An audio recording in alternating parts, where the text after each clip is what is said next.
ne sont pas des partenaires appropriés. Mais ils se permettent de faire cet acte-là. Le frère Branham me dit, c'est quoi l'adultère? C'est un acte que Dieu a permis à l'homme et à la femme d'accomplir correctement. Cet acte-là, l'acte sexuel, est utilisé par des partenaires non autorisés. L'homme qui est marié, qui prend une autre femme, et lui, et cette femme-là, ne sont pas des partenaires autorisés. Ce sont des partenaires non autorisés. Les relations sexuelles, c'est ça l'adultère. Le frère Branham me dit que Sarah avait pris Agar à sa servante. Elle a donné à Abraham. Sarah, c'était une adultère. Amen. C'était l'adultère. Les mêmes actes accomplis par les partenaires non autorisés. Voyez? C'est ça l'adultère. Dans Hébreux chapitre 13, verset 4, la Bible a dit que le mariage soit honoré de tous. Et le lit conjugal exempt de cette portion-là, c'est terrible. Le lit conjugal exempt de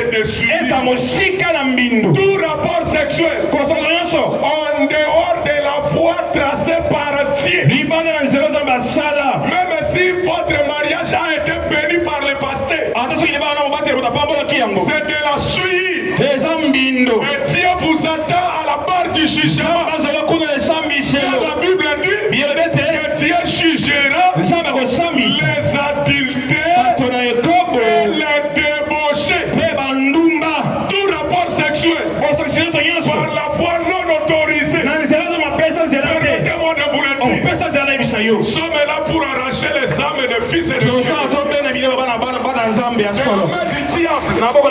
Vous savez, en lisant Frère Branham, vous le trouverez en train de parler à plusieurs endroits que le temps de Sodome, il y avait trois catégories. Il y avait Abraham avec son groupe, l'église Élie. Il y avait Lot avec son groupe. Il était à Sodome. C'était des rétrogrades. Lot était un rétrograde. Et l'autre groupe, c'était les sodomites.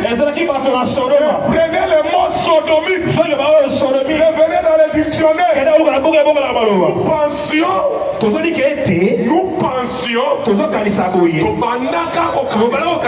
Nous pensions que le mot sodomite signifie simplement les habitants de Sodome. Or, dans le dictionnaire, le mot sodomite signifie un homme qui couche avec sa femme par la voie anale. Une femme qui se laisse coucher par son mari par la voie anale. Ce sont des sodomites. La sodomie doit sortir du message. C'est le chaos. Si le mariage a été perdu et que vous pratiquez une telle relation sexuelle, c'est la déchéance. C'est le chaos. Nous devons sortir de tout ça. Nos maisons doivent être propres. Alléluia. Amen. Oh les amis, c'est très profond. Frère Branham a parlé de la sodomie. Le mot sodomie est aussi appelé la sodomisation. Et j'ai lu dans le dictionnaire qu'un homme qui couche avec la femme par la voie anale couche avec lui-même.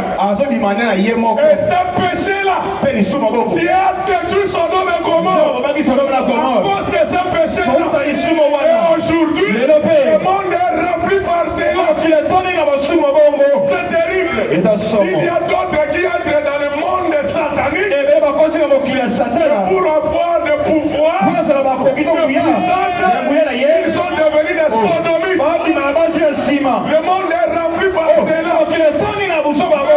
Dans le gouvernement du monde, dans le frère Branham, il a vu les sodomites.